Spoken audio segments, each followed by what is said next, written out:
Infotech and fact के मोअज़्ज़ज़ दोस्तों, मैं हूं महमूद अली और आप तमाम देखने और सुनने वालों को अस्सलाम वालेकुम। दोस्तों, इस्लाम ही वो वाहिद दीन है जो क़यामत तक बाकी रहेगा और जो रोज़े महशर तक इस दीन से मुंसलिक हुआ उसे जन्नत में दाखिल किया जाएगा। बेशक अल्लाह अपने फजलो करम से आज भी नमाज और कुरान पाक के मोज़े आश्कार करता रहता है, जिनको देखते हुए बेशुमार लोग दायरा इस्लाम में दाखिल हो रहे हैं, जैसा कि मशहूर भारतीय अदाकार विवान डिसेना के साथ हुआ।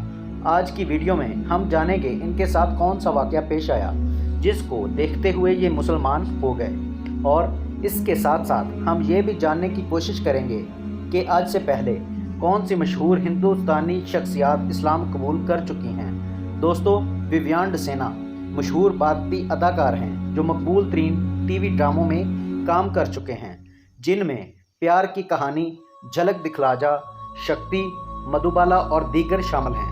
लेकिन अब उन्होंने इस्लाम कबूल करके पूरी दुनिया को हैरान कर दिया है और इस्लाम के दुश्मनों की आंख में खटक रहे हैं। इस हवाले से उन्हें हिंदू इंतहा पसंदों की जानिब से सख्त नताइज की धमकियों का भी सामना है, लेकिन इनका अपने एक बयान में कहना था, मुझे अब किसी की भी परवाह नहीं, अगर मैं कत्ल भी हो जाऊं तो शहीद गिना जाऊंगा।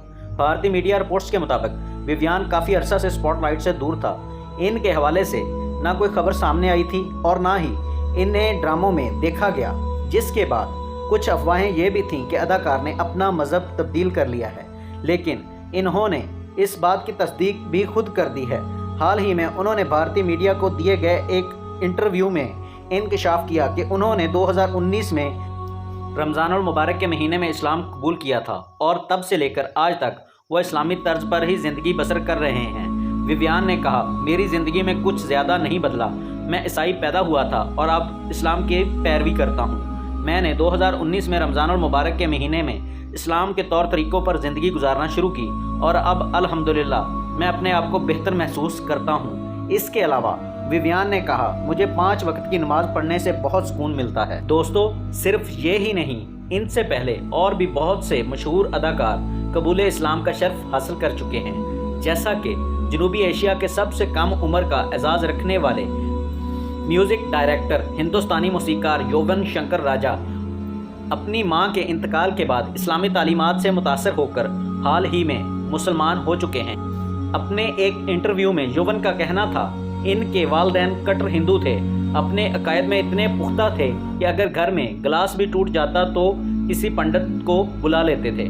2011 में अपनी वालदा के गुजर जाने के बाद वो खासे बेसुकून रहे, जिसके बाद इनके एक दोस्त ने उन्हें एक मुसल्ला दिया कि जब भी अपनी वालदा की याद में दिल बोझल हो तो इस मुसल्ले पर बैठ जाया करो।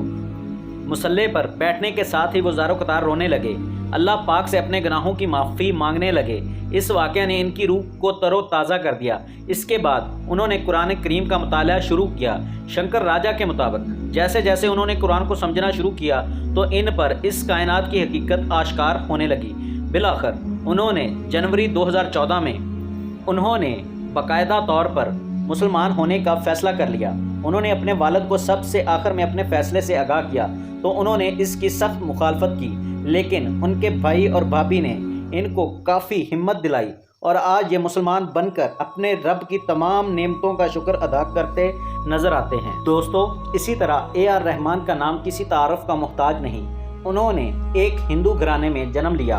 कई मन्नतों और मुरादों के बाद हासिल होने वाले वालदा के लाडले बेटे दिलीप कुमार यानी मौजूदा AR रहमान की तबीयत नासाज रहने लगी तो माँ ने लोगों के कहने पर एक पीर के मज़ार पर हाज़िरी दी और मन्नत मांगी, जिसके बाद दिलीप की तबीयत ठीक हो गई और माँ का अकीदा पुख्ता हो गया, जिसके बाद पूरे घराने ने इस्लाम कबूल किया और दिलीप का नाम अल्लाह रखा रहमान रखा गया। रहमान की मौसीकी किसी अवार्ड की मोहताज नहीं, लेकिन उन्हें जितने अवार्ड मिले हैं वो आज तक शायद किसी इंडियन मौसीकार को नहीं मिले होंगे। AR रहमान को बाफ्ता, गोल्डन ग्लोब, सैटेलाइट्स और क्रिटिक चॉइस अवार्ड मिल चुके हैं, जबकि मुल्क की सतह पर उन्हें 4 नेशनल अवार्ड और 7 फिल्म फेयर अवार्ड मिले हैं। तामिल फिल्मों में भी रहमान की मौसीकी बहुत मकबूल है और उन्हें इस इंडस्ट्री ने 1-2 नहीं बल्कि 12 अवार्ड से नवाजा है। उन्होंने 2005 में अपना जदीद आलात से लैस स्टूडियो बनाया, जो इस वक्त एशिया का सबसे बड़ा स्टूडियो माना जाता है।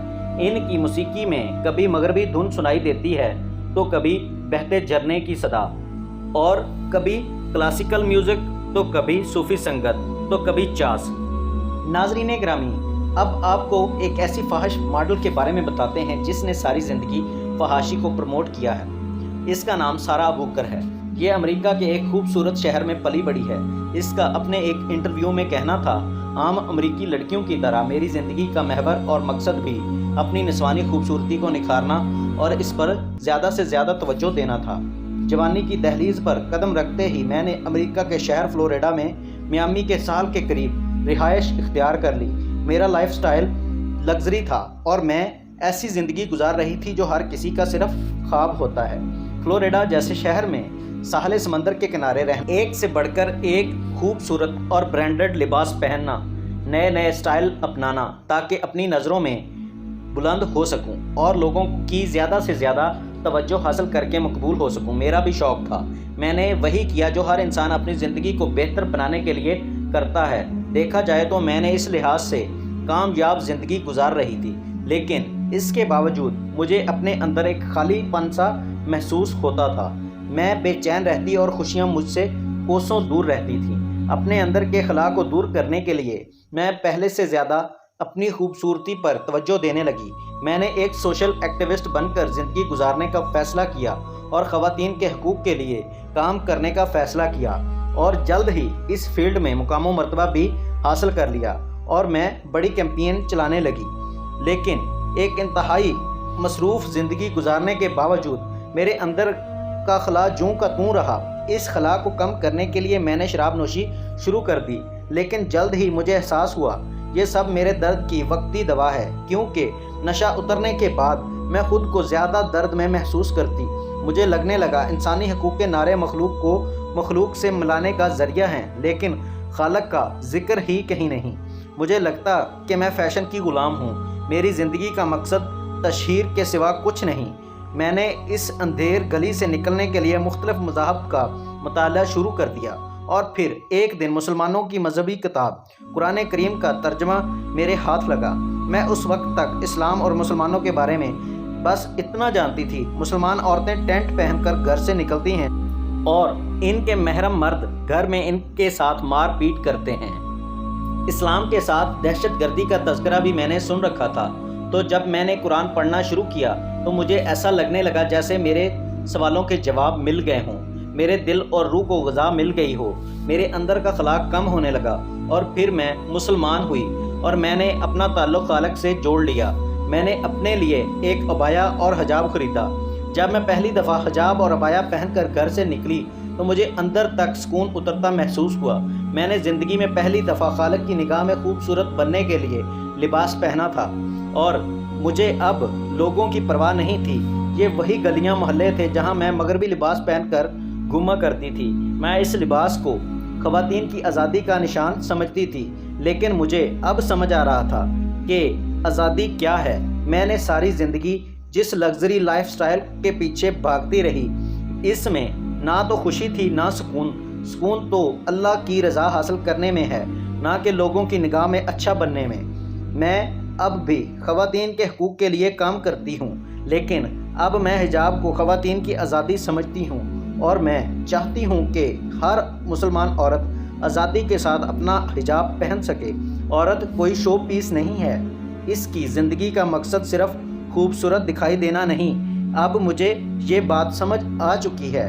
میں چاہتی ہوں ہر مسلمان عورت حجاب کی قیمت اور اہمیت کو سمجھے اور اسلام کی دعوت دنیا بھر میں پھیلانے کے لیے کام کرے۔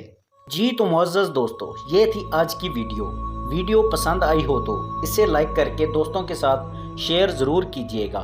انشاءاللہ آپ سے ملاقات ہوگی اگلی ویڈیو میں۔ تب تک اپنا اور اپنے پیاروں کا خیال رکھیے گا۔ اللہ نگہبان۔